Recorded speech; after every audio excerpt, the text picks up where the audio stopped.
사이다 무비튼. 내 이름은 위수한 35살의 회사원이다. 아내의 이름은 부정혜 31살이다. 최근에 파트 근무를 시작했다. 결혼 2년 차로 아이는 아직 없었다. 그런데 요즘 아내는 밥을 먹으면서도 계속 핸드폰만 들여다봤다.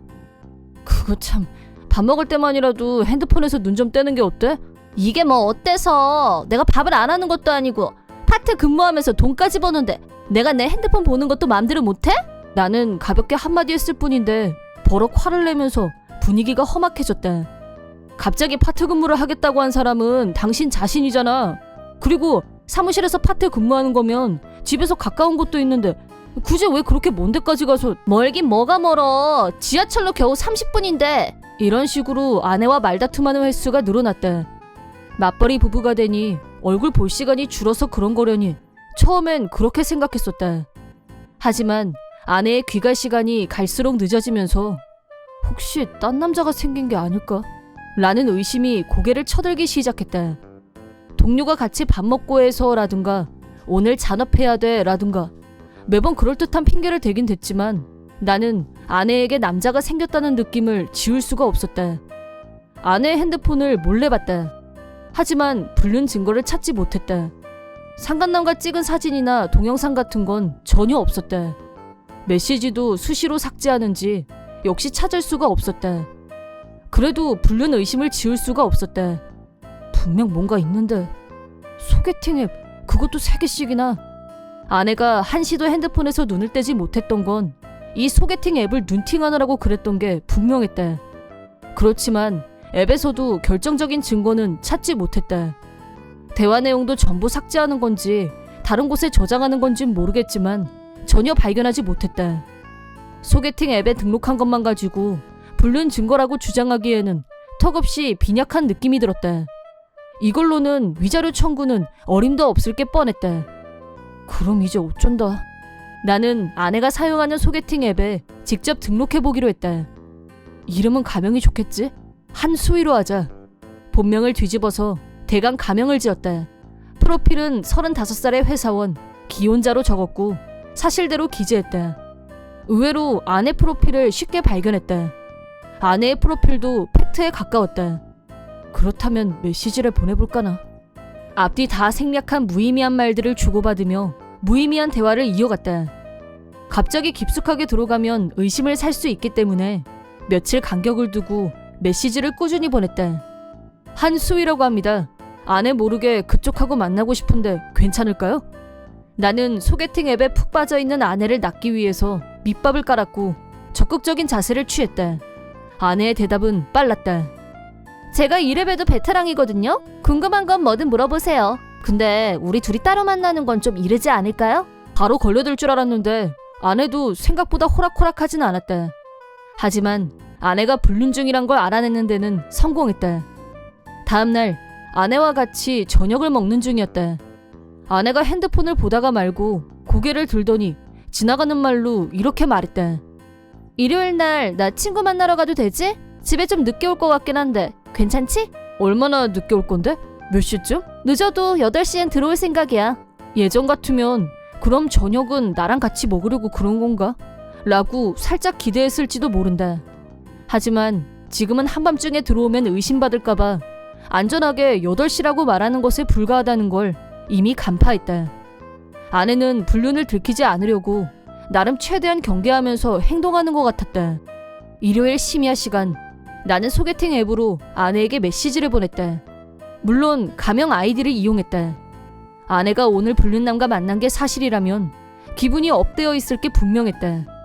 어쨌든 파트 근무하는 곳에서 불륜 얘기를 할 수는 없을 테고 남편인 나한테 수다를 못 떠는 건 당연지사고 그렇다면 자기랑 상관없는 사람한테 말하고 싶어서 입이 근질거리지 않을까? 라고 상상해봤다. 나는 거짓으로 불륜 실패담을 꾸며내서 신세 한탄을 하면서 화두를 불륜으로 유도했다. 실은 얼마 전에 한밤중에 아내한테 불륜을 들킬 뻔했어요. 자주 듣는 얘기예요. 불륜 초보자가 흔히 겪는 일이에요. 너무 몰두하다 보면 귀가 시간이 늦어지기 마련이거든요. 명심하세요. 그런 작은 일이 발단돼서 들키게 돼 있거든요. 그렇군요. 역시 베테랑은 뭐가 달라도 다르네요. 전문가다우세요. 예상했던 대로 아내는 기분이 한껏 고조되어 있었다.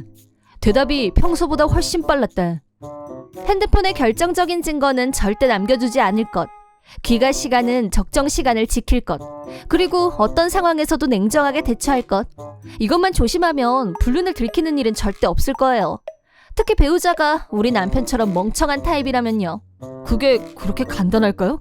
네, 제가 몇 달 정도 불륜을 해보고 터득한 이론이에요. 자신만만함이 뚝뚝 떨어졌다. 나는 계속해서 아내의 말에 장단을 맞추며 아내의 불륜 노하우를 덜어 칭찬도 하면서 며칠간에 걸쳐서 아내와 더욱 친분을 쌓았다. 이쯤 했으면 되지 않았을까? 우선은 불륜남과 관련된 것부터 캐내기로 했다. 어떤 분하고 만나는 중이세요? 라고 물으면 당연히 경계심이 발동해서 한 발 물러나겠지. 하지만 그리고 그 사람은 출세가도에 올라섰어요. 인류대학을 나왔고 찐 엘리트거든요. 머지않아 분명히 본사에서 높은 자리에 올라갈 거예요. 아내는 불륜남의 자랑을 끝도 없이 늘어놨다. 그래도 불륜남의 본명 등 개인정보는 철저히 함구했다. 그렇게 잘 나가는 분하고 어떻게 만났어요? 이걸로 만났죠. 소개팅 앱으로. 그래도 만나는 일이 쉽지 않을 것 같은데요? 힘들 게 뭐가 있어요? 그 사람이 일하는 회사에서 파트 근무 중인걸요. 다 계획이 있었죠. 아내가 어느 날 갑자기 파트 근무를 하겠다고 했던 이유를 알 것 같았다. 그게 그렇게 됐던 거였군. 파트 근무를 하다가 불륜남을 만난 게 아니라 소개팅 앱으로 만난 남자를 따라서 더 자주 만나려고 일부러 파트 근무를 시작했다니. 그런 방법을 구사할 줄이야. 기분은 더럽지만 아내의 대범함에 감탄했다. 아내는 자기랑 아무 상관없는 사람이라고 찰떡같이 믿고 꽤 솔직하게 얘기하는 것 같았다. 만약 내가 진짜 아내를 전혀 모르는 제3자였다면 파트 근무지의 상사라는 정보만으로는 누군지 특정 지을 수 없었을 게 분명하다. 하지만 나는 제3자가 아니다. 자, 다음은 흥신소. 나는 흥신소에 의뢰했다. 아내가 파트 근무지의 상사와 불륜 중이란 사실을 알려준 후 손쉽게 증거 사진을 손에 넣었다. 불륜남의 신상 정보도 입수했다. 변호사에게 상의하자 위자료는 충분히 받아낼 수 있으니 염려하지 말라고 했다. 그러던 무렵 아내한테서 작업을 암시하는 내용의 메시지가 도착했다. 시간이 되면 언제 한번 볼까요? 나는 어떻게 하면 이 증거들을 이용해서 효과적으로 복수를 할 수 있을까 생각 중이었는데 이 메시지를 본 순간 좋은 생각이 떠올랐다. 나는 답신을 보냈다. 네, 저도 꼭 만나보고 싶어요. 마침내 약속한 당일 약속 장소로 정한 카페 분위기를 염탐해보니 아내가 나보다 먼저 도착해 있었다. 아내는 감기 걸린 사원이 있어서 대신 출근해야 돼. 라고 알리바이를 댔었다.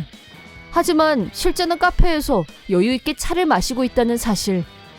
매사가 거짓인 아내에게 새삼스럽게 분노가 일어났지만 냉정해지자, 침착하자 라고 다독이고 또 다독였다. 서로의 얼굴은 앱에서도 비공개였기 때문에 일종의 표시로 특정 모자를 착용하기로 미리 약속해뒀다. 나는 검은색, 아내는 흰색이었다. 오늘 약속을 위해 구매한 캡이 넓은 검은 모자를 쓰고 카페 안으로 들어갔다. 주저없이 아내가 있는 곳으로 들어갔고 앞자리에 앉았다. 어머, 한수희 씨? 인사하다 말고 아내는 표정이 굳었다. 한수희가 아니라 위수환이란 걸 알아봤겠지. 당신이 여긴 어떻게 왔어? 아내는 당황하는 기색이 역력했고 출입구 쪽을 연신 돌아보며 불안해했다. 곧 약속 시간은 다 됐고 행여 불륜남이 나타나면 어쩌나 불안해서 미칠 지경인 게 분명했다. 나는 아내가 물어본 말은 무시하고 모자를 벗은 후 자기소개를 했다. 처음 뵙겠습니다. 소개팅 앱에서 친절하게 답변해 주셔서 감사했어요. 한수희입니다. 내가 가명을 말하자 아내의 얼굴이 시뻘개졌다. 당신 뭐 하자는 거야? 이게 어떻게 된 거냐고! 나는 검은색 모자를 흔들어 보였다. 그제야 아내는 자기가 속았다는 걸 완전히 깨달은 것 같았다. 처음엔 당황해서 거기까진 생각하지 못했던 모양이다. 당신은 나를 아주 멍청하고 둔한 놈으로 취급한 것 같은데 나한테 속은 기분이 어때? 당신이 이것저것 열심히 대답해준 덕분에 힘 안 들이고 불륜남 정보도 입수했고 불륜 증거도 다 확보했어. 어떻게 아내를 속일 수가 있어? 진짜 최악이야. 남편 속이고 불륜한 아내가 할 말은 아닐 텐데 아내는 할 말이 없어지자 씩씩거리기만 했다. 이혼으로 귀결됐고 위자료는 전처와 불륜남에게 3천만 원씩 받았다. 실제로 출세할 기회가 있었던 불륜남은 회사의 눈치를 보다가 결국 퇴사했다고 한다. 불륜남에게 전처는 소개팅 앱으로 적당히 만나서 즐기는 게 목적이었을 뿐 결국 전처는 놈에게 버려졌다. 그러자 다시 나한테 왔지만 나도 거절했다. 전처는 버릇을 못 버리고 소개팅 앱으로 여전히 남자들을 찾고 있는 모양이다. 이번에는 결혼까지 가능한 남자를 찾고 있다고 하는데 그건 역시 본인 생각처럼 쉽지는 않은 것 같다. 이번 영상은 어떠셨나요? 재밌게 보셨다면 구독, 좋아요에 댓글까지 달아주시면 감사하겠습니다. 그럼 다음 영상에서 만나요.